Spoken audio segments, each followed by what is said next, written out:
Hi കൂട്ടുകാരെ, നമുക്കിന്ന് apple കുട്ടന്റെ രണ്ടാം ഭാഗം കണ്ടാലോ? ആദ്യ ഭാഗം കാണാത്തവർ നമ്മുടെ ചാനലിൽ കയറി കണ്ട ശേഷം തുടർന്ന് കാണണം കേട്ടോ. Apple Kuttan in magic apple world. അങ്ങനെ വർഷങ്ങൾ കടന്നുപോയി. ആപ്പിൾ കുട്ടന് ഒരു പുതിയ സുഹൃത്തിനെ കിട്ടി. അതാണ് അപ്പു എന്ന നായ്ക്കുട്ടി. ഒരു ദിവസം ആപ്പിൾ കുട്ടൻ അപ്പുവിനൊപ്പം കളിക്കുകയായിരുന്നു. അപ്പോൾ മുത്തശ്ശൻ ഒരു ആപ്പിൾ അവർക്ക് നൽകി. കുട്ടൻ അത് കഴിച്ചതും അത്ഭുതം, കുട്ടനും അപ്പുവും ആകാശത്തേക്ക് ഉയരാൻ തുടങ്ങി.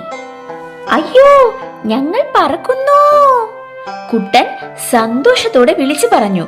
അപ്പു ആദ്യം ഭയന്നെങ്കിലും പിന്നീട് സന്തോഷിച്ചു. അവർ മേഘങ്ങൾക്ക് മുകളിലൂടെ ഉയരങ്ങളിലേക്ക് പറന്നു. അപ്പോൾ അതാ ഒരു വലിയ ആപ്പിൾ മേഘങ്ങൾക്കിടയിലൂടെ പറന്നു വരുന്നു. ആ വലിയ ആപ്പിൾ കുട്ടന്റെയും അപ്പുവിന്റെയും അടുത്തേക്ക് അതിവേഗത്തിൽ എത്തി. ആപ്പിൾ അവരെയും കൊണ്ട് ദൂരേക്ക് പറന്നു. ആപ്പിൾ ഒരു മാജിക് ആപ്പിൾ വേൾഡിൽ പറന്നിറങ്ങി. അവിടെ അനേകം വലിയ ആപ്പിൾ മരങ്ങൾ ഉണ്ടായിരുന്നു. ചില ആപ്പിളുകൾ പറക്കുകയും ചിലത് വളരെ അധികം പ്രകാശിക്കുകയും ചെയ്തു. ആപ്പിൾ നീരൊഴുകുന്ന ചെറിയ അരുവികൾ അവരവിടെ കണ്ടു. അങ്ങനെ ആപ്പിൾ കുട്ടനും അപ്പുവും അത്ഭുതത്തോടെ നടന്നു തുടങ്ങി. അപ്പു സന്തോഷത്തോടെ ഓടി. അപ്പോൾ അവിടെ വിചിത്രമായ നീല നിറമുള്ള ആപ്പിൾ അവരുടെ ശ്രദ്ധയിൽപ്പെട്ടു. ആപ്പിൾ കുട്ടൻ അതെടുക്കാൻ ശ്രമിച്ചു. നിമിഷങ്ങൾക്കുള്ളിൽ നീല ആപ്പിൾ ഒരു താക്കോലായി മാറി. അപ്പു പെട്ടെന്ന് ഓടാൻ തുടങ്ങി. അപ്പോഴേക്കും ഭൂമിയിൽ ഒരു വലിയ വിള്ളൽ രൂപം കൊണ്ടു. അതിൽ നിന്നും സ്വർണ്ണ നിറത്തിൽ പ്രകാശിക്കുന്ന പടവുകൾ താഴേക്ക് നീണ്ടു തുടങ്ങി. അതൊരു രഹസ്യ വഴിയാണെന്ന് കുട്ടന് മനസ്സിലായി. അവർ രഹസ്യ വഴിയിലൂടെ താഴേക്കിറങ്ങി. ഓരോ ചുവടും വെളിച്ചത്താൽ മിന്നി.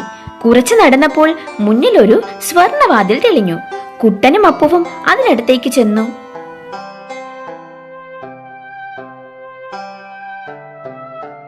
കുട്ടന്റെ കയ്യിലെ താക്കോൽ അതിൽ സ്പർശിച്ചു. പെട്ടെന്ന് വാതിൽ തുറക്കപ്പെട്ടു. അവർ അകത്തു പ്രവേശിച്ചു.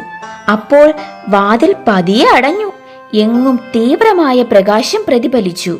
ഈ വാതിലിനു പിന്നിലെ രഹസ്യം എന്താണെന്നറിയാൻ കൂട്ടുകാർക്ക് ആഗ്രഹമില്ലേ?